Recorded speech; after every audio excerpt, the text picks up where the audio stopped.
돈독이 여러분, 안녕하세요. 오랜만이에요. 여도은입니다.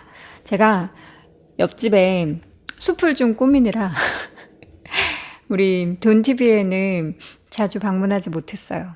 자기 공간이면서 스스로 잘 방문하지 못한다라는 게 말이 좀 웃기지만, 근데 얼마 전에 제가 우리 3프로TV 오프닝벨 클로징벨에서 여러분의 사랑을 듬뿍 받는 하보노, 우리 하본부장님하고 얘기를 하다가 내가 미국 주식 얘기를 진짜 많이 했던 채널이 바로 여긴데 너무 등한시했구나. 그래서 오랜만에 미국 주식 얘기를 들고 왔어요. 바로 옆에 있는 코스트코 이야기를 비롯해서 좀 장기 투자할 수 있는, 그리고 나의 자산을 좀 복리 투자로 불려갈 수 있는 그런 종목이 뭐가 있을까라는 생각에 한번 코스트코 이야기를 해보겠고요. 제가 그 영상 말미에 코스트코처럼 이렇게 스노우볼 효과가 기대되는 종목을 또 제가 선정한 게 아니고요. 또 유력 기관에서 선정한 기업이 있기 때문에 여러분과 함께 공유를 해보도록 하겠습니다.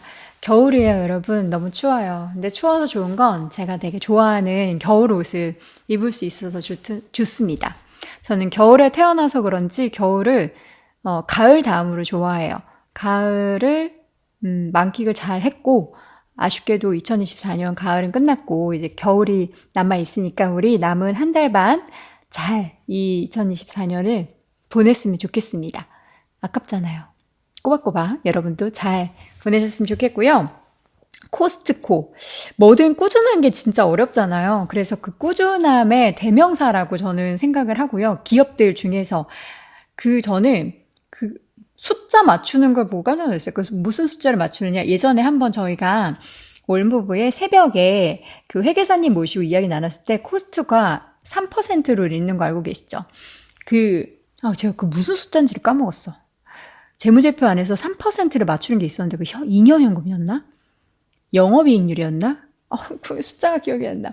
어쨌든 그거를 꾸준하게 맞추고 그 매출을 계속해서 증가시켜 내가는 거예요. 제가 이따가 차트도 보여드릴 건데 진짜 어쨌든 대단한 기업인 것 같고 다 계획이 있구나라는 그런 생각을 하게 하는 기업입니다. 왜 워런 버핏 버크셔 서웨이에서 그토록 오랫동안 투자를 했고 매각을 하고 후회를 했는지를 알 수 있는 그런 기업입니다. 코스트코는 스노우볼이라는, 여러분 아시죠? 눈덩이, 주식의 대명사라고 해요. 혹시 모르는 분들을 위해서 스노우볼 주식이란 장기적인 성과와 복리 효과를 기대할 수 있는 종목의 유형으로 눈덩이가 산비탈을 굴러 내려오면서 점점 커지듯 이렇게 커지듯 일정 기간 동안 복리의 힘을 통해서 자산 가치를 키워가는 것을 목표로 합니다. 이런 목표 아닌 사람이 어디 있어요? 물론 단기간에 투자하고자 하는 분들도 있지만 장기적으로 계속해서 내가 내 자산을 어딘가에 계속 묻어두고 불려나가는 것을 기대한다면, 혹은 이제 우리가 과거에 참 디즈니를 아이 1살 때 딱 0살 태어나면은 20살까지, 대학 입학하기 전까지 가지고 있는 주식으로 정말 많이 매수를 하셨죠. 근데 저는 그때 코스트코를 매수하셨다면 어떨까 이런 생각이 들어요. 이제서야.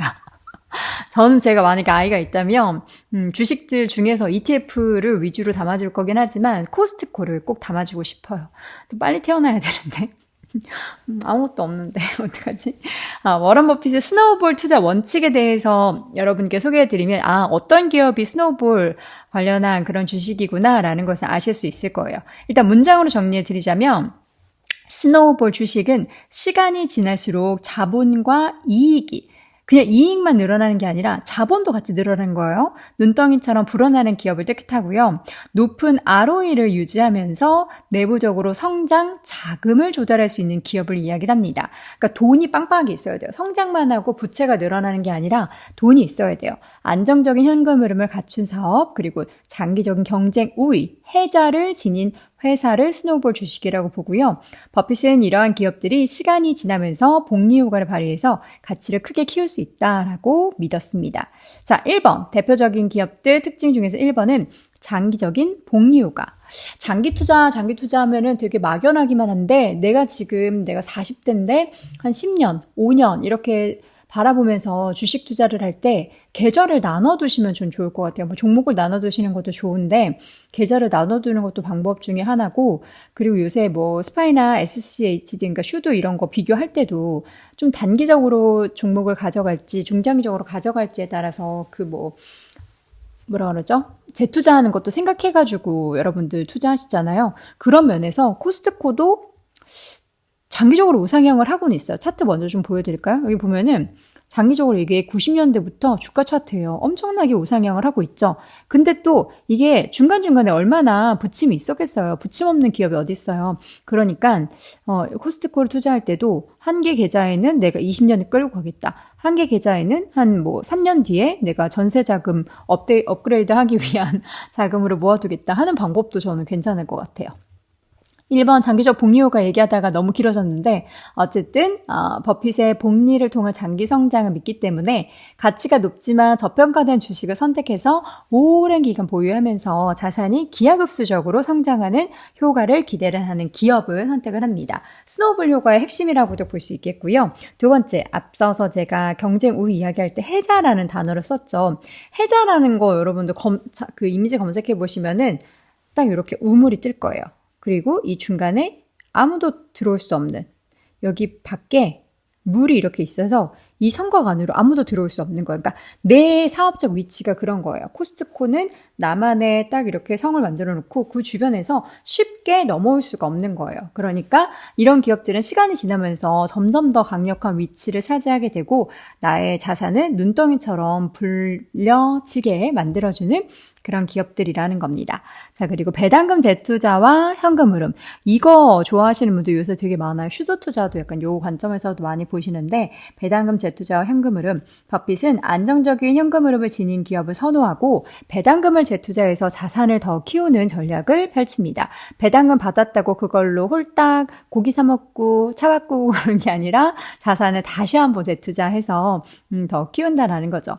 이 과정에서 배당 재투자는 시간이 지날수록 스노우볼의 효과의 핵심 동력이 됩니다.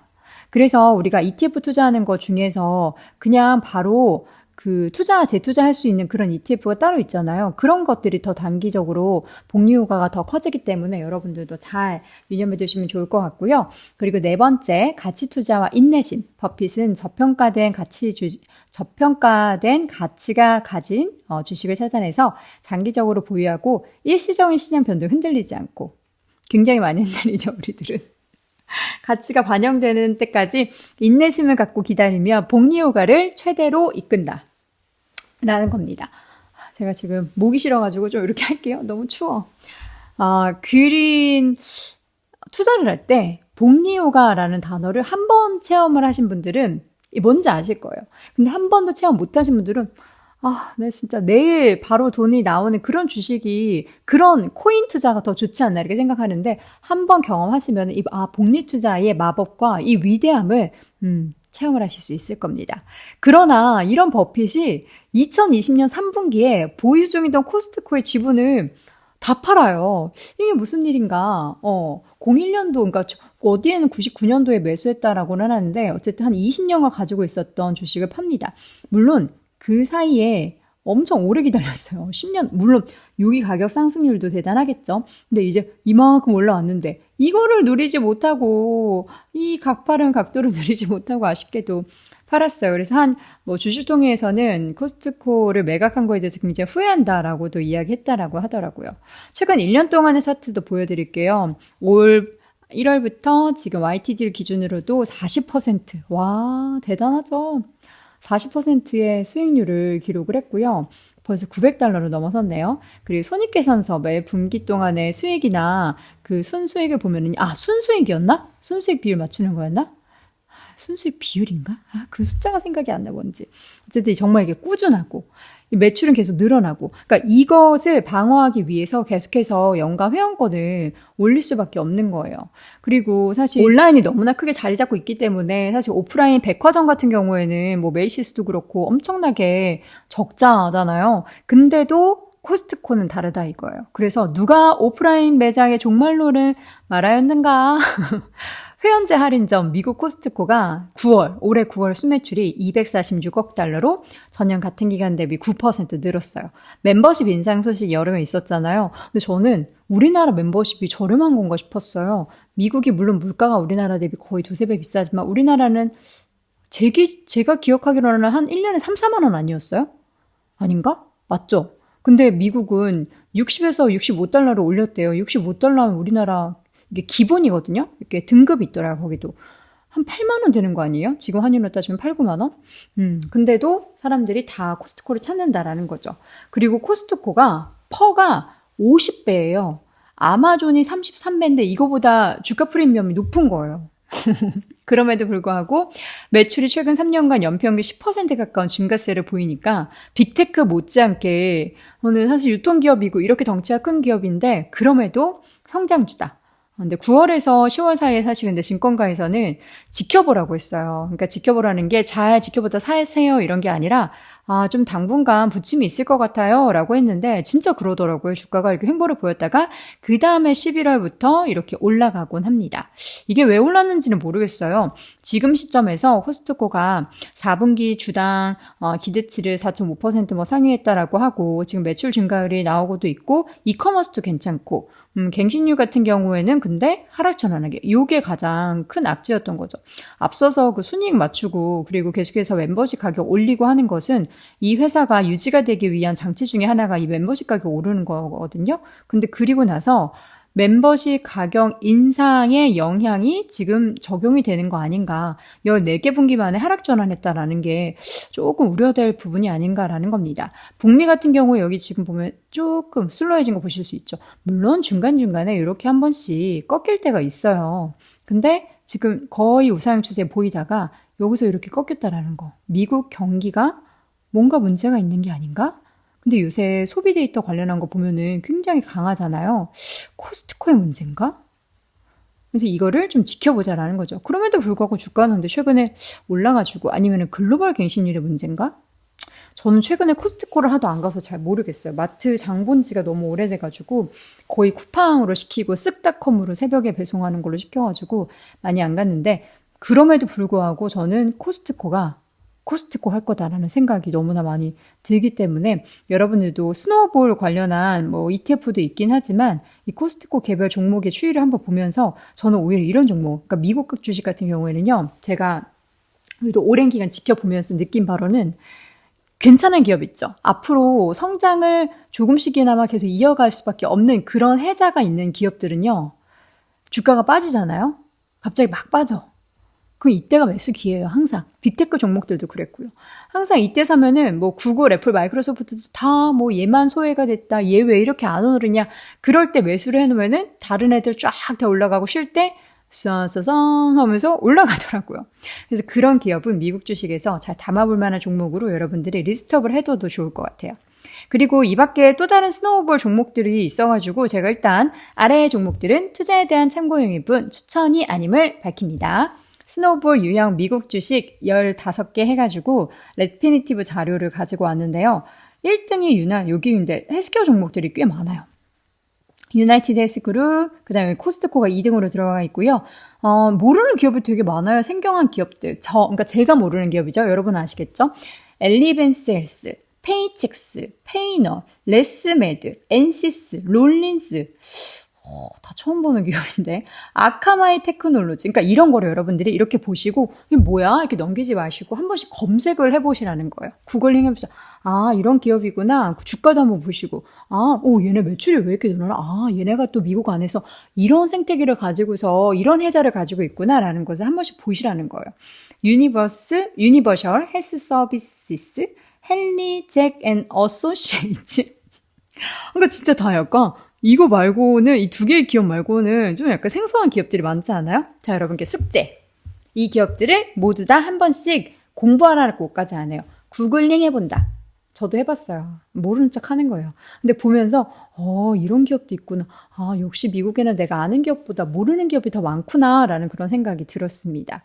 그러니까 여러분들께서 다양한 종목에 투자하거나 저처럼 ETF 위주로 투자하시는 분들도 있는데 일단 내가 투자하는 ETF 내에서도 그 기업이 어떤 기업인지는 알아야 될 거 아니에요. 그냥 막무가내로 투자할 수 없잖아요. 그러니까 여러분들 오늘 저의 영상을 보시고 그냥 쓱 끄고 말지 마시고 한 번씩 검색해봐. 행하는 자가 어떻게 된다? 부자 된다. 파이팅! 자, 그럼 저는 다음 시간에는 우리 하보온이 이야기했었던 스파이와 또 슈드 관련해서 저는 슈드를 한 번도 사본 적이 없는데 최근에 하본 얘기를 듣고 사고 싶어진 거예요. 그래서 왜 사고 싶어졌는지 영상을 담아보도록 할 테니까요. 다음 영상이 보고 싶으시다면 구독 그리고 좋아요 버튼 눌러주시고 댓글도 많이 남겨주세요. 그럼 다음 영상으로 다시 돌아올게요. 안녕!